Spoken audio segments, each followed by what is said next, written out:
know it sucks. Working full time and not being able to afford groceries. I can't afford groceries. I can't even afford gas to get to work. I don't know what to do anymore. I don't want to live like this anymore. Anybody else just get out of work and then just sit in their car and cry? Like, I don't know. I can't be the only one, you know? Like, come on now. Now, I already know this is going to rattle some cages, but bear with me. If you go to work at 7 o'clock, 8 o'clock in the morning because you have to travel, you come home at 6 o'clock, 6:30 because, again, you have to travel back home. You do that from Monday to Friday. You get 2 days off. You're knackered on Saturday because you've been working all week. Sunday, you start stressing about work because it's like, I got work again tomorrow. And you do that for 30 years of your life.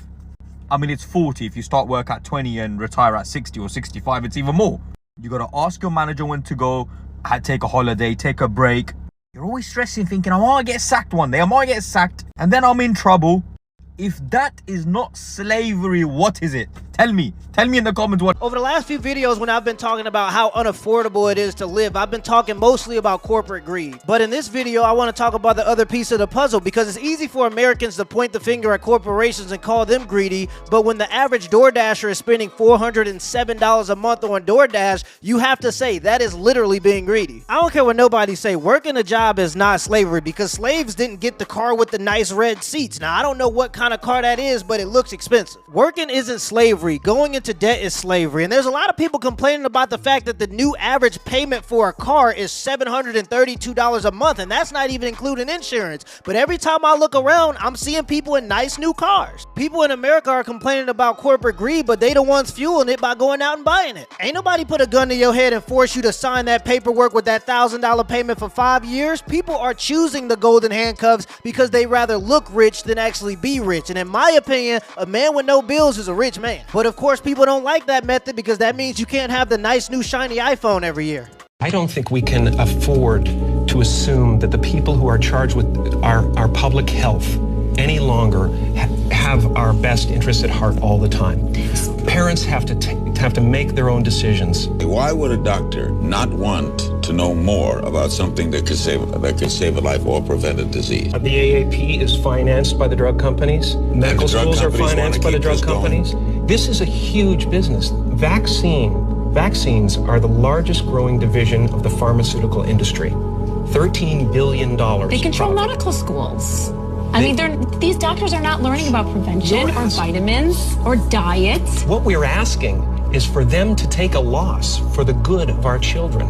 That's a tough sell in a boardroom. When you see a McDouble go from $1 to $3.50 in the last 10 years, don't be mad at the corporations and call them greedy, because they just doing what they supposed to do, make as much money as possible. You should be mad at your fellow countrymen for being a fatty boom batty and going up there and still buying it, sending these companies the message that they can get away with this. People have to understand that these fast food cartels purposely make this food addictive. They put chemicals in it to make it addictive. They have scientists in labs not to make it nutritious, but to make it more addictive. And the reason why they're able to put chemicals in it to make it more addictive for the consumer is because the FDA, the Food Drug Administration, 60% of their funding comes from drug and pharmaceutical companies. And get this, 60% of all medical research in America is funded by the government, and usually it's given to colleges like Harvard Med in the form of grants. The colleges will use tax dollars to research and make new drugs, but then the pharmaceutical companies will come in and buy the patents for the new drugs. And then they'll turn around and charge the American consumer absorbent amounts of money for research and pharmaceutical drugs that they technically pay for through tax dollars. At the end of the day, they just want us to be addicted, and it's up to the American consumer to put our foot down and tell them what we won't tolerate. Americans have gotten so addicted to the food and the convenience of the food that we hardly even cook anymore, and we're eating ourselves into an obesity epidemic. And just like any good drug dealer, they get you addicted to the product and then they raise the prices. American bread is not allowed in Europe because it's not legally classified as bread. Question is, who is is to blame here? Is it the company or is it the government? I'd say it's America's insane lobbying. It's a legalized form of corruption. But that's where I'm a bigger fan of European policy. Here in Estonia, I've had the benefit of meeting various people who work in the government, and I look at the policy that they are enacting. For example, in Estonia, 51% of the country is forested. Everything grown here is certified organic. All of this is law. I hate to break it to you, but if you live in the United States and you buy bread, it's not bread. It's a commercial, weird product that here in Europe, we cannot even consider food. And that's what you're putting in your body.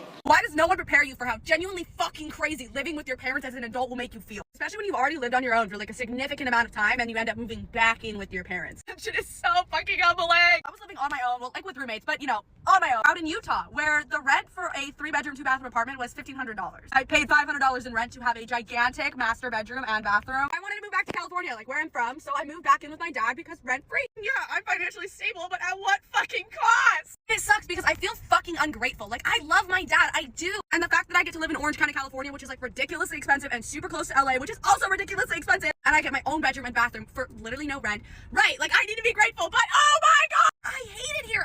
I'm living in my fucking childhood bedroom. And mind you, I've been living on my own since I was 18 because I got kicked out like less than a month after I turned 18. I feel like a kid again, and like not in a good way. There's very little room for personal growth when you shove yourself back in a cocoon that you have already grown out of. And it sucks because I feel like there's this resentment that builds up, and it's like I love my dad, I don't want to resent him, but when he's just there all the fucking time. I'm gonna let the video keep playing, but this is the type of spoiled mentality that I'm talking about. There's no other country on the planet where people are leaving their homes to go live by themselves at 18 years old. Instead of saving her money because she's living rent-free and moving out, she's talking about resenting her dad because he's just existing in a house that he pays for. Unpopular opinion. When a person talks about getting kicked out at the age of 18, but when they talk about their parents sound pretty reasonable, they're the red flag. I looked at her TikTok page and she seems to be one of those girls that likes to go to the raves and do drugs, you know, for like the vibes. And I guarantee you she got kicked out of the house because she didn't want to abide by her parents' rules. But unfortunately, if you live in somebody's house where they pay the mortgage, you gotta live by their rules. That's just how the world works. Like, I have a cat, so I can't keep my doors closed, right? I have to keep my doors open or my cat will just fucking sit there and scream. My dad just walks right through him.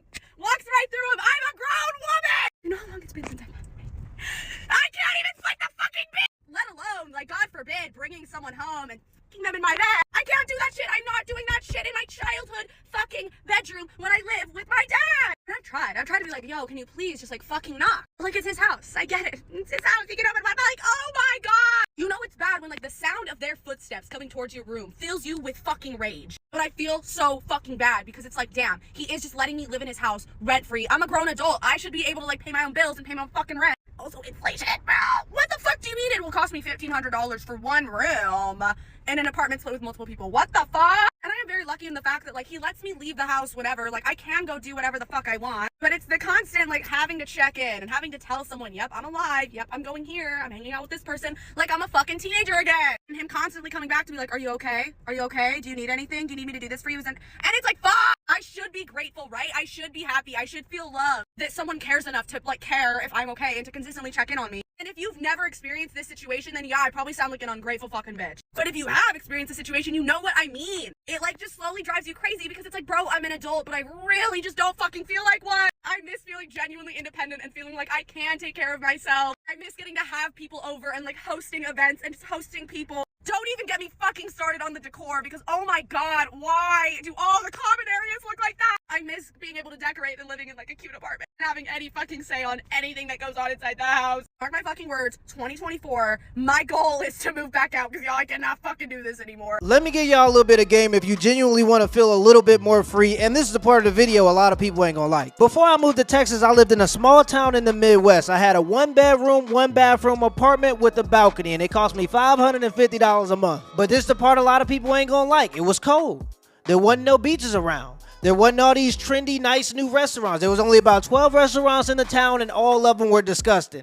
It was boring. But with that boredom came a sense of peace and a sense of community, because when you bored, it ain't nothing to do but to get together and go to a bar or to get together and do something outdoors. There's a lot of people in America that like to just complain about their circumstances, but unfortunately, ain't nobody coming to save you. So you got to start asking yourself, what are you willing to sacrifice for this quote-unquote freedom and peace that you want so bad? Are you willing to sacrifice being in the big city? Are you willing to sacrifice fast food? Are you willing to sacrifice the nice BMW new car? Are you willing to sacrifice the $1,200 new iPhone? The only thing that's cheap in this economy is talk. If you're not willing to make sacrifices for the life you claim you want to live, then eat your shit sandwich like everybody else and stop complaining. Let me know in the comments below if this video was a W or a L, and give me the HBO special as a Help Brother Out special. Hit the like and the subscribe button for more content. Till next time.